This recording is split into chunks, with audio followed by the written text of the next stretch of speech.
There's an interesting development coming out of Las Vegas. The Raiders are reportedly working closely with rookie running back Ashton to fine-tune his stance ahead of training camp, preseason, and the regular season. If you've seen Genty's college tape, you might already know what this is about. Genty has gone viral a few times because of how upright he stands before the snap. In several clips, he's nearly vertical right before the handoff, an unusual look for a running back. This stance isn't just a one-off. It shows up on multiple plays. Now that he's in the NFL, the Raiders are making it a priority to correct that habit.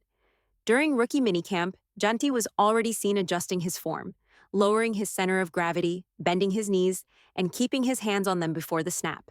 It's a small tweak, but in football, small changes can mean big results. Why does it matter? Because in the NFL, especially in a scheme like the Raiders, explosiveness out of the backfield is everything. Standing too tall limits that burst. While it might not be a huge issue on inside runs, like power or inside zone plays where timing is tighter, it becomes more critical on outside zone runs. The Raiders are expected to run a lot of outside zone this year. That means the handoff often happens several yards to either side of the formation, and Genty needs to explode laterally the moment he gets the ball. A lower stance helps generate that kind of movement.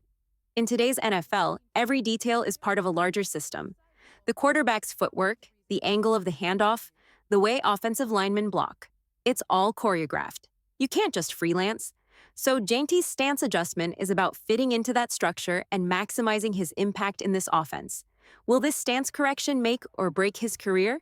Probably not, but it could make a meaningful difference. Even half a second of extra burst can turn a short gain into a big play. And in a league where inches matter, that's worth fine-tuning. That said, if Genty proves more effective in his old stance, if that's what helps him churn out yards, then maybe it's worth adapting the scheme to him. Shift back to more inside zone or power concepts. Build the offense around what works best for your players. Because at the end of the day, we've seen what Ashton Genty is capable of, and his potential in this Raiders offense is something to watch. Even rookie center Jackson Powers-Johnson has spoken highly of Genty. He's already making an impression, and training camp hasn't even started. Hearing Jackson Powers-Johnson talk about Ashton Genty should get any Raiders fan excited. Here's what he said about his new teammate. Everything they're saying about this guy is true. He's just a ball of muscle. When I hugged him, it felt like pure metal. His speed, agility, the way he plays is just fun. He enjoys the game, and that's going to make him dangerous. He loves to block, which for a lineman is a dream. He's a great guy, and I'm excited to block for him this year. When a guy like Powers-Johnson, a powerhouse in his own right, says Genty is built different, it means something. It speaks volumes about how much respect Genty is already earning in that locker room. And he's not just winning teammates over with talent, Genty's work ethic is just as impressive. Last season, he had offers from major programs with millions in NIL money on the table. But he chose to stay at Boise State. He stayed loyal, stuck to the program, and proved himself, and it paid off when he was selected 6th overall. Everything about him screams football first. High character, relentless motor, and now he's in a system that's built to unleash his skill set.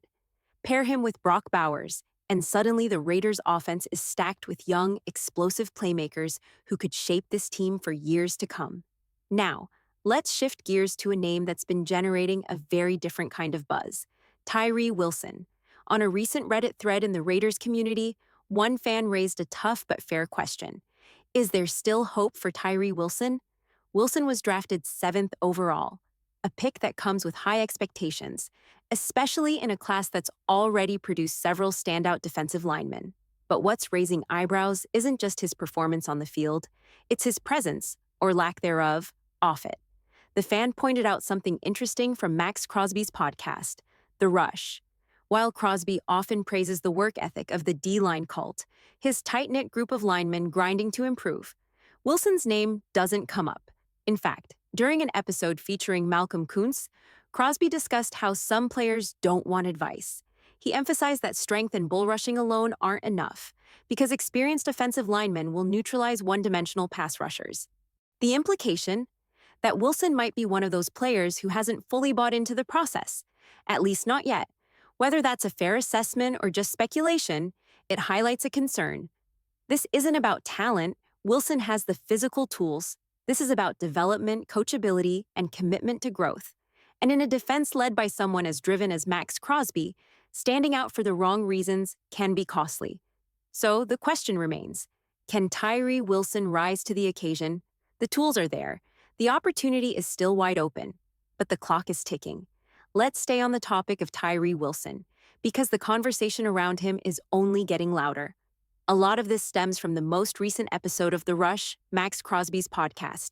He and Malcolm Koonce discussed a range of topics, but there was one subtle thread that stood out, something that Raiders fans on Reddit quickly picked up on. And it's a fair question. Is there still hope for Tyree Wilson? Let me be clear. I'm not here to lie or sugarcoat things. I've always believed in being honest with you all. If I don't think a pick is good, I'll say so. I've watched enough prospects, believed in enough traits, and seen both hits and misses over the years. And with Tyree Wilson, it's time to have a real conversation. From Texas Tech to now 2 years in the NFL, not much has changed with him. His development has been minimal. You don't see growth, not in technique, not in consistency, and especially not in pass rushing tools. He still relies almost exclusively on raw power, and that's just not going to cut it at this level. Yes, he missed his rookie training camp, and that matters. But year 2? That was supposed to be the leap. And he didn't take it. Let's talk specifics. When I was at the Hula Bowl, I spoke with a defensive tackle prospect who asked me what I thought separated NFL-level players. I told him straight, if you only have a bull rush, you're not going to make it. Everyone in the NFL is strong. What separates the good from the great is technique. That same principle applies to Tyree Wilson. Right now, he's a power-only rusher. No bend, no secondary moves. No hand counters, just brute force. And that's a problem. Compare him to Travon Walker, another power-first edge rusher. Both are massive, physically imposing athletes. But Walker has an elite first step. His get-off is quick, and that explosiveness is what allows him to win, even when he's still refining his game. Wilson doesn't have that. He hasn't shown that kind of burst. That's a key difference. And listen, I'm not completely out on Wilson. Development can still happen, but realistically, based on everything we've seen and haven't seen, the odds are low. There's a chance he proves everyone wrong. But right now, the path he's on leads to one outcome. At this point, if Tyree Wilson doesn't develop some type of counter move, he's going to bust. He'll never live up to the expectations of being the 7th overall pick. I'll be honest, I think Dave Ziegler made a mistake drafting Tyree Wilson. I've said it before, and I'll stick with it until proven otherwise. It is what it is. Now, that doesn't mean Tyree can't develop.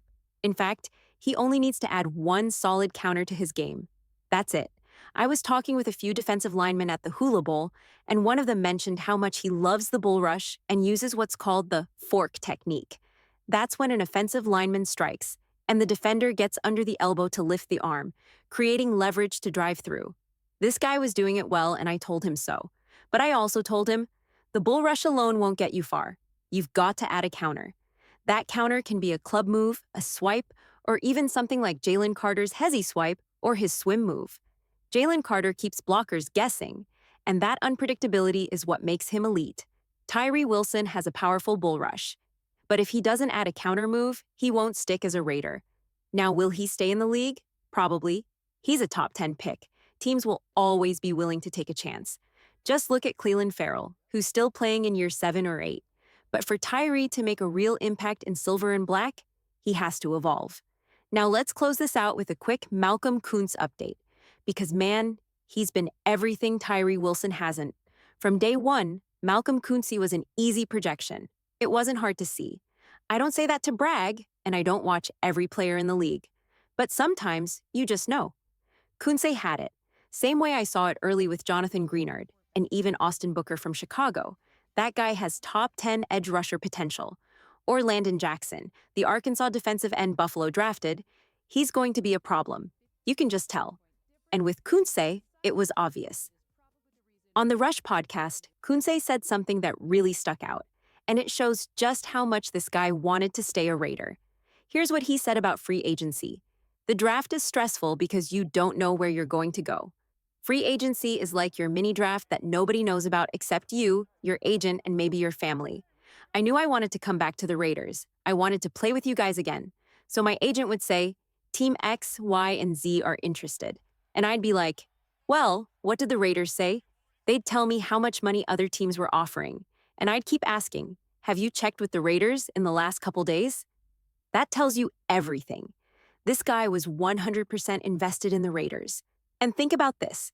Koonce only had a 9-game breakout. 9 games. Yet the Raiders gave him $12 million. That's more than what Josh Jacobs got. And Jacobs was the NFL's leading rusher not too long ago. But that's the belief the team has in Koonce's upside. He earned it, and he's just getting started.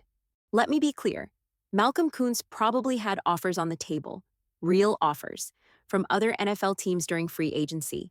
I'd be willing to bet some were offering $30 million, maybe even $45 million over 3 years. And if Koonce had taken one of those deals, no one could have blamed him. Because if he gets back to that 9-game stretch of 2023, when he broke out, and a team had him locked in at $15 million per year, that's a bargain. Honestly, there's a real chance Koonce eventually commands $25 million per year. That's how good he was during that run. In those 9 games, his pass rush pace was actually better than Max Crosby's, and that was the first time he'd ever really been a full-time starter. Let's rewind for a second. Year 1. Koonce flashed but didn't get many reps. Year 2. Josh McDaniels came in and went all in on Chandler Jones. Koonce was stuck behind Jones and Max Crosby. Year 3. Still riding the bench until McDaniels got fired. Once that happened, Koonce became a starter, and immediately he looked like a future star. He played with confidence, explosion, and technique. It was all there. And that brings us to the injury, the one that changed everything. Malcolm Koonce got hurt before the season even began. Not week 14, not week 17. Before week 1. He had surgery early. He's had time to recover, train, and get his body right. He's likely had a normal offseason, and he should be 100% healthy now. That's why I believe there's a strong chance Koonce starts week 1 this season and gets back to the form we saw in 2023. And then Max Crosby shared something powerful on the Rush podcast, a raw, emotional moment that really showed how much respect the locker room has for Koonce. Crosby said, Malcolm was coming off the best season he's had. He was having an incredible offseason, incredible training camp. This was right before we were going to play the Chargers. Last padded practice, just a few days before the game. We're on the indoor field. Malcolm takes one step and tears his ACL. It happened so fast. We were all like, what the just happened? I've never seen a group of guys react like that. Our D-line is super close. We were all effed up. Coach Rob Leonard was literally in tears. That injury, by the way, happened on turf, the indoor practice field. And if you know football, you know turf is a major risk factor for ACL injuries. On grass, your foot has room to slide. On turf, it sticks. That's how injuries like that happen. The 2024 outlook, a defensive line ready to explode. Now here's the exciting part. If this unit stays healthy, this defensive line might be one of the best we've seen in Vegas. Last year, we were supposed to break out. Max Crosby, Christian Wilkins, fresh off a big contract. Adam Butler, one of the most underrated interior rushers in football. And a healthy Malcolm Koonce. On paper, that's dangerous. But it never came together. Malcolm went down before week 1. Christian Wilkins got hurt around week 4 or 5. Max Crosby fought through injury later in the year. We never saw the full version of that front four. But now, if everyone's healthy, especially Koonce, this group could dominate. I appreciate you guys for rocking with me. We'll see what happens next, but I'm excited about this Raiders D-line, and you should be too. Have a great weekend, and I'll see you next time.